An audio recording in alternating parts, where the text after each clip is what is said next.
Hello and welcome to episode number 53 of the Sweeper Keeper podcast. Today's show is presented by our friends at EA Sports, who have brought the most prestigious club competition to FIFA 19 by introducing the UEFA Champions League, featuring official match presentation, a variety of tournament options, and an all-new commentary team, all available right now on FIFA 19. I'm your host, Gianluca Nesci, and listeners, as was the case yesterday, today's episode is also available in video format. Now, if you watched yesterday's episode, and quick note, you can head over to theScore app or theScore's YouTube channel to check out that video. If you watched yesterday's episode, you'll know that you're dealing with three guys here who have faces that are probably made for radio, I think is fair to say. So if you want to listen to the standard audio-only version, as Chandler gives me looks over here, then no hard feelings. I'm joined, of course, as I was yesterday, by Daniel Rouse. Hello, I'm very disappointed this is a Champions League special because Aston Villa 5, Forest 5, we don't get to talk about that. No championship talk today, Rouse, sorry.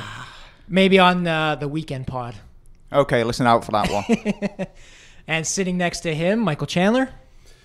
Overjoyed to be here, and thank you for kicking it off with an insult. Had I known we were doing a video podcast today, I might have put a little makeup on, a little bit of rouge, which for fans of the CFL might mean something. But I'm excited to be here today among Gianluca, Daniel, and our handsome producer, Gino Botero. Gino, thank you for being here. You look ravishing, Gino. The one guy who's not on camera. And it's good, and for good reason.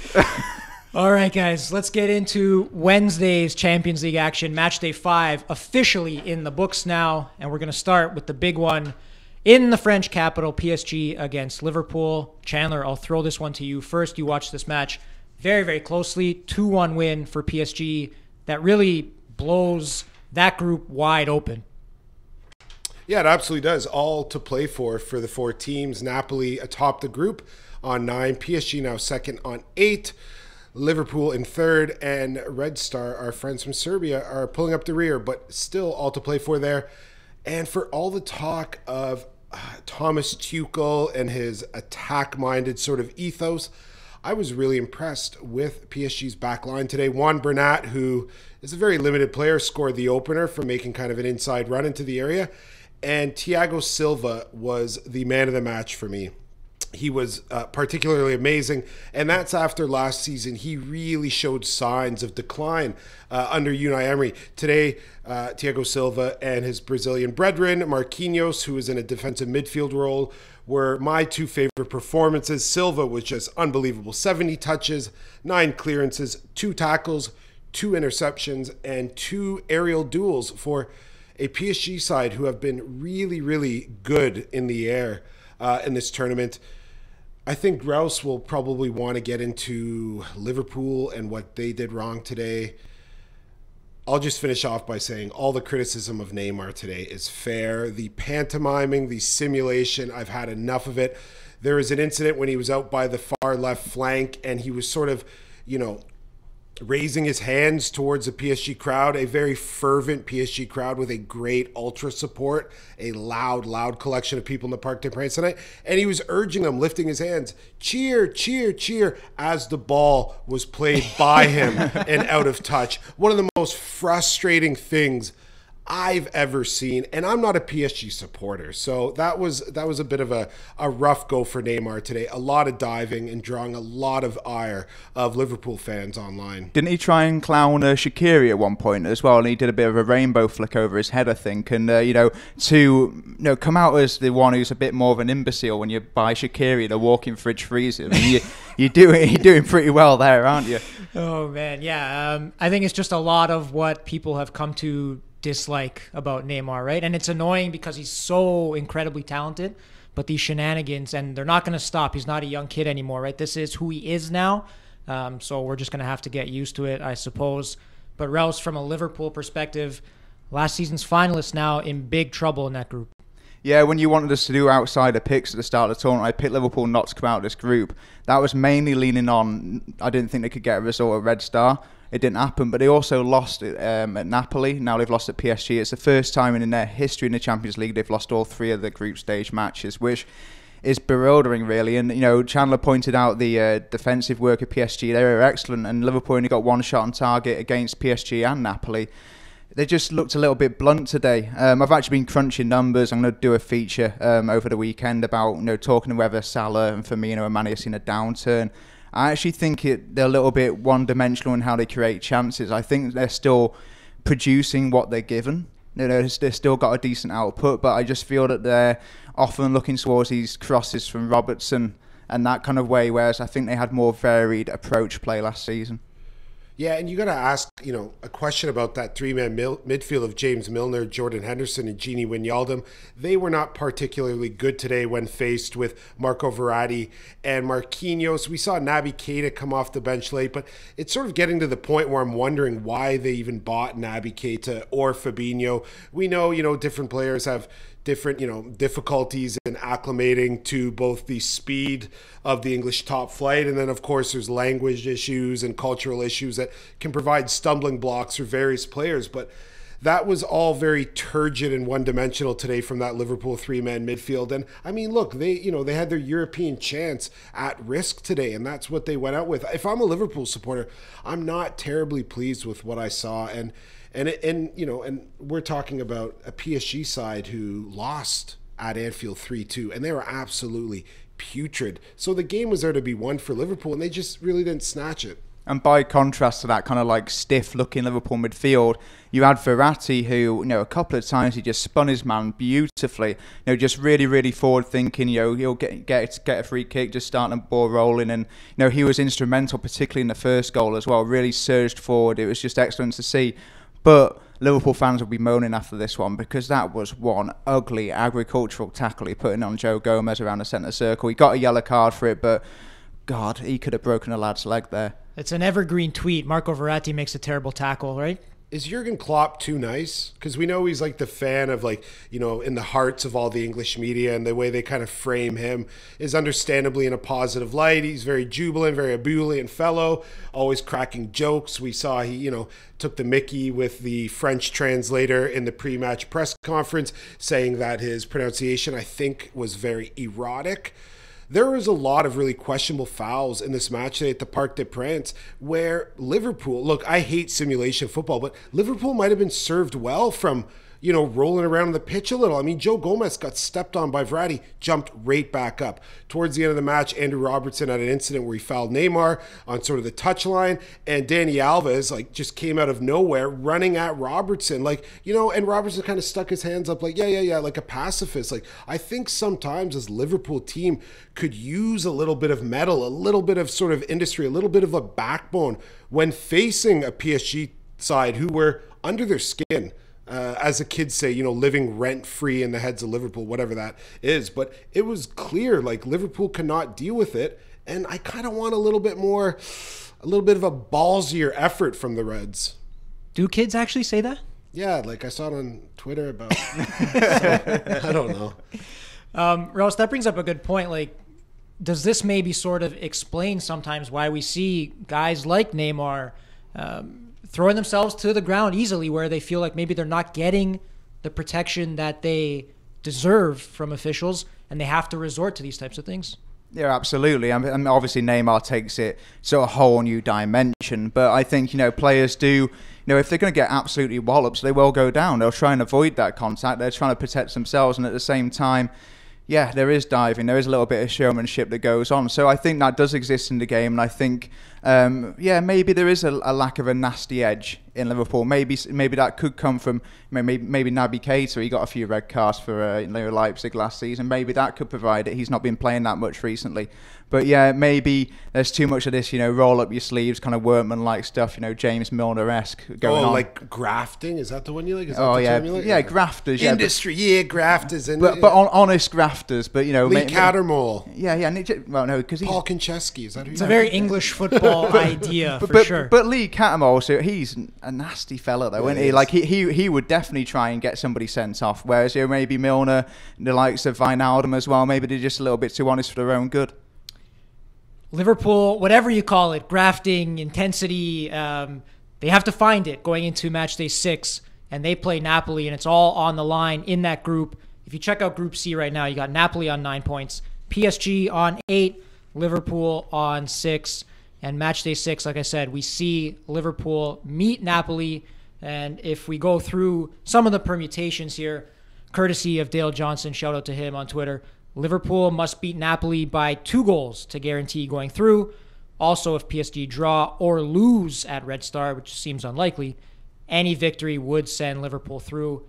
If Liverpool, PSG, and Napoli finish on 9 points, Liverpool are guaranteed to top the group, with PSG almost certainly second. So, going into that game then, how do we see things playing out here, Chandler? Can Liverpool figure it out and put together the performance they need against Napoli at Anfield as well? So you think that gives them a little bit of a boost too? Well, for sure. Like Rouse said, they're 0-3 on the road this year in Champions League. So, playing in front of the Cop is going to be, better for them than at the Stadio Sao Paulo.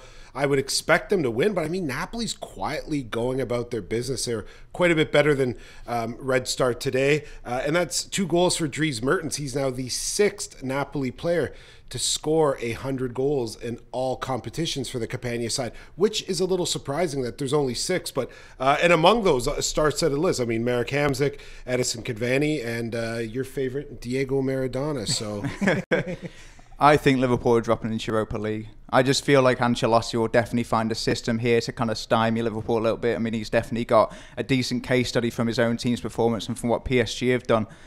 So I just can't see them getting out of this. I can't see them, going through easily. And it's not like they're going to intimidate Napoli, the Liverpool support, are they? They travel around Italy every single week. There's much worse scenes there than, chucking a few plastic Lucasades at a team bus, isn't there? Shout out to Chandler's favorite drink. Don't sully Lucasade. I'm waiting on that sponsorship deal. So that's Group C. Coming into, the Champions League, we expected that to be sort of the most exciting group, the most unpredictable perhaps, with those 3 huge sides, and it's turning out to be just that. Let's flip over to Group B, the other group, I think, where we were looking at it and getting very excited pre-tournament because of who was in there: Barca, Spurs, Inter, and PSV. That's how it breaks down right now. Barca through, they win the group, they beat PSV. But the big match today in Group B, Spurs keep their very slim Champions League hopes alive, Rouse, by beating Inter 1-0, courtesy of a late goal from Christian Eriksen. In that horrible kit combo again as well, where it just looks like they're wearing a black belt because they've got the white shorts going on, stuff like that, almost like the white Power Ranger or something. But, if there was a superhero, though, for today for Tottenham, it's Moussa Sissoko again. I can't believe it. He was like a bulldozer with like a Boeing 757 engine just piling through, just like into players, just bouncing off him, plays it inside to Dele Alli. Lovely turn, lots of composure around a penalty spot, plays it to Eriksen, and he blasts it in. I think, Pochettino made a big error with a selection here because he left Son on the bench, left Eriksen on the bench, and I think Lucas Moura, apart from one little decent spell he had in the second half, was poor. I thought Lamela was poor, and I just didn't really see the sense in benching those two. So I thought Harry Winks had a great game. I know he's a bit of an office favourite, very, very well, not for you, Chandler, but definitely for me and Gianluca. Yeah, he's sure. very, very sparky player, very, very intelligent, a lovely effort off the crossbar, and full credit to Tottenham because Inter defended magnificently here. De Vrij got 5 clearances, Skriniar got 7 clearances, no one on the pitch got more. They were hacking it away, and you kind of think Inter kind of experts are kind of like nicking a result in the last minute, but fair play to Tottenham. It's a big result. Chandler, on that Moussa Sissoko point, we saw a little bit of this with him with France at the Euros a couple of years ago, so it's not completely unprecedented, but the much maligned Moussa Sissoko turning into a vital cog for that Spurs midfield. Yeah, I believe I mentioned it yesterday, from laughing stock to cult hero. And he's been really responsible out there, two-way play. I guess the thing with, Sissoko is he's liable for these sort of like mental gaffes or these momentary lapses of judgment. But he's been spot on both today and on the weekend against Chelsea. And, it continues to be Christian Eriksen, the keystone that supports the entire Spurs foundation. He was a nice substitution when he came on in the 69th minute. He scored the match winner in the 80th minute. And look, that is the first Spurs goal by a substitute in the Champions League since 2010. when noted tattoo superfan Roman Paliachenko scored. Whoa. Yeah, all the things you said. You remember that one? Oh, It's yeah, a yeah. jam in it. Yeah, that was in 2010, also against Inter. And look, they've kind of got the number of Italian sides. They've only lost once in their last 9 against City A sides, pairing 5 victories with 3 draws. And I know, Rouse, you noted that the kits were a bit of an eyesore. How about the Wembley pitch? It looks like they played cricket out there. I kept, waiting for like Kevin Peterson or Sachin Tendulkar to run out of the shadows and dispossess your boy Harry Winks there. I mean, it's a black spot on English football, the quality of that pitch. They can't get like a little green spray paint out there or some Miracle Grow or something. Yeah, it's absolutely rubbish. It's like when Wigan play games around Christmas when it's been torn up by a bit of rugby. It just looks an absolute state out there. And yeah, to have that as the home of football and to have it absolutely trampled on by NFL, it is an absolute embarrassment. But just to go back to Eriksen, I mean, such a wonderful player. I mean, both him and Son made instant impacts coming off the bench. Son was just like running that into defence ragged when they had a pretty easy time. There wasn't that much penetration coming from Tottenham before that. And then Eriksen, the first thing he did, comes on, takes a free kick. Beautiful flat delivery, and it could have ended up in a goal. So Spurs, they needed the win. They got it to keep their Champions League hopes alive. Still, though, very slim hopes going into Matchday 6. They're tied with Inter on 7 points, but Spurs have to go to the Camp Nou to play Barcelona. Meanwhile, Inter host PSV. So you'd think that Inter will be able to close this out. Now, personally, you guys know where my biases lie, so I would love to see Inter pull an Inter and figure out a way to blow this. Spurs pull a Spurs, Inter pull an Inter. We'll see. But I think Inter's probably going to do it, right, Rouse? Yeah, I mean, Barcelona got only a 2-1 win over PSV today, but, they can just turn it on when they want. And that Messi goal today, it was just absolutely sublime. He collects the ball near the centre circle, exchanges passes with Ousmane Dembele, and seems to, kind of artfully tumble through, 3 or 4 PSV players before hammering it home. It's just, they've not been at their best Barcelona season. Quite frankly, they don't need to be because Real Madrid have been nowhere near it in La Liga. But they can just switch on when they want. I just feel that, Tottenham will definitely get caught out by them. And just a very quick word for Leo Messi, 66 Champions League goals now in 66 Champions League group matches. You run out of ways to describe this guy. Wow. That's like an average of one per match. Is that how the math works out? That's one of my favorite stats from today. I know you want to move on, but we can't overlook the fact that also Neymar became the highest scoring Brazilian player in the Champions League today. He scored his 31st goal, and that surpassed Kaká for most among La Canarinhas. It's nice that Messi's keeping up that 1 goal a game record, just like David Nugent for England. So we went from Wembley to you mentioning the Wigan pitch. We went from Messi to you mentioning David Nugent. Only Daniel Rouse and here. The next segment will be England players to have 1 cap. Let's go back and forth. Franny Jeffers. Let's not, actually. Joey Barton. Oh, my word. Right now. Jamie O'Hara. All right. So that's the Group B story. Barca already through, confirmed as group winners. It comes down to the final match day to see which of Spurs and Inter will join them in the knockout stages. Group D, very quickly. We're not going to spend a ton of time here. Shout out to our colleague Jonathan Savetta. His Porto side, first place in Group D. They locked it up with a win over Schalke, Galatasaray, and Lokomotiv Moscow played earlier in the day. Lokomotiv Moscow winning that match actually sent the other 2 sides through, and then Porto locked it down. So that's the Group D story. One more to get to from Wednesday's action, and that's Group A. Chandler, a side that you've watched plenty of this season, for better or worse. Monaco, starting with an average age in their starting 11 today of 13 years old. And naturally, Atletico Madrid gets the job done. Yeah, 2/3 of the 18-man squad were 21 or younger. 4 teenagers started for Thierry Henry's squad, including Noah Masenga and Benoit Badiashile, not to be confused with their keeper, Loic Badiashile, became the first 2 players to start a Champions League match born in the 21st century. And that lack of experience, that sort of greenness really showed. Atletico scored a deflected goal inside of 2 minutes. I went off of Yemerson's bum. And Monaco did not have any answers. They were terrible. It's hard not to feel, gutted for Thierry Henry, kind of looking on from that touchline with, a look of exasperation. But his team couldn't manage much today. And look, they had a chance with 10 minutes ago. Radamel Falcao stepped up to the penalty spot after Stefan Savic was maybe quite harshly adjudged to have handled the ball in the area, was then sent off. And Falcao sent Jan Oblak the wrong way and curved it to the outside of the right post. He has now missed 3 penalties in the Champions League, and that was against his former team. I mean, when Falcao came on as a sub in the second half, he got quite a warm response from the Wander Metropolitano faithful, but just awful, awful, awful stuff from Monaco. And look, understandable, they weren't going to get out of the group. They're sitting second from bottom in Ligue 1, like just being, kept afloat by, how poor Guingamp have been. And they've got Montpellier on the weekend, who have the second best defensive record in Ligue 1 and are in third place, welcoming them to the Stade Louis II. So it just does not get any easier for the Principality side.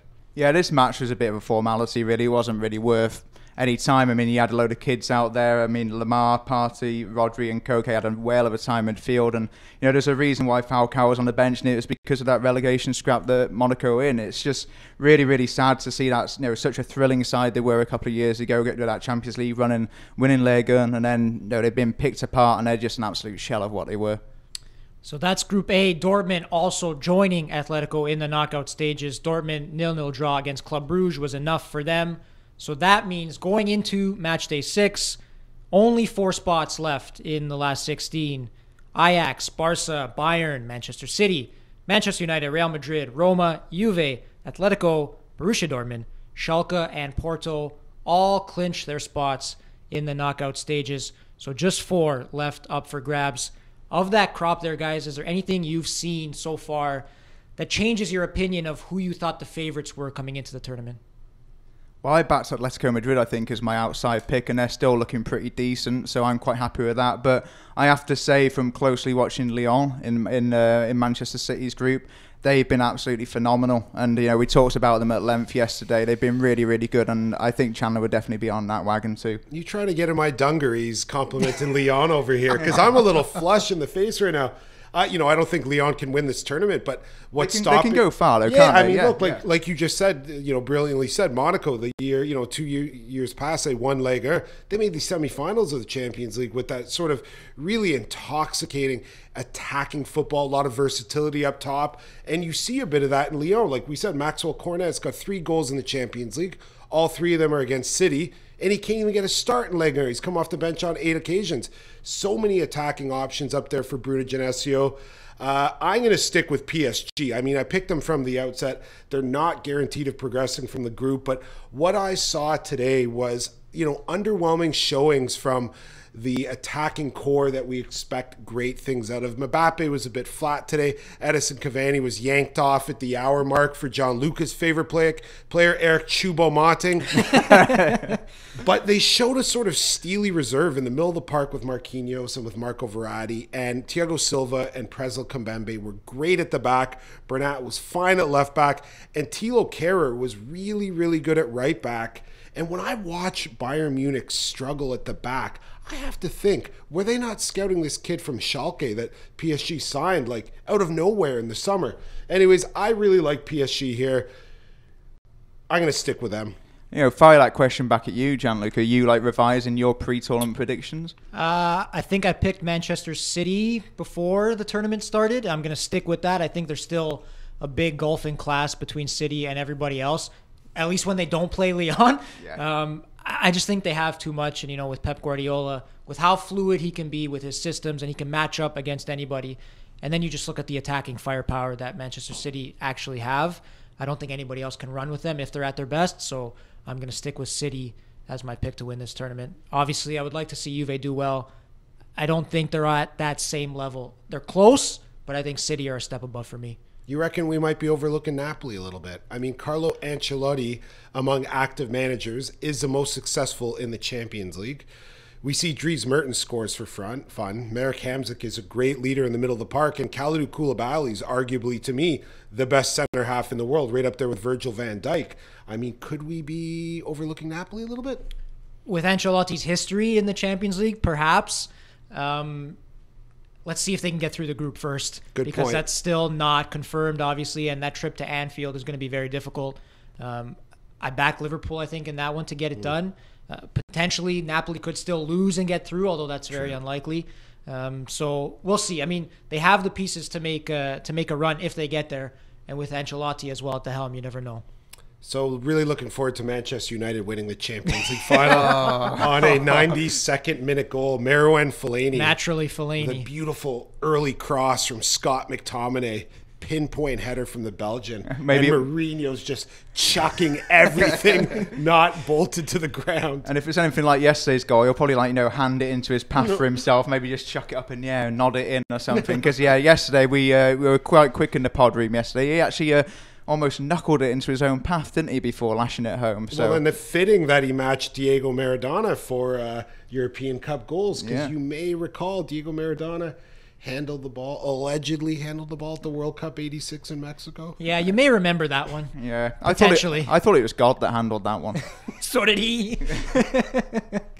All right, guys, I think that'll do it. That is the Matchday 5 story in the Champions League. Matchday 6 goes in December.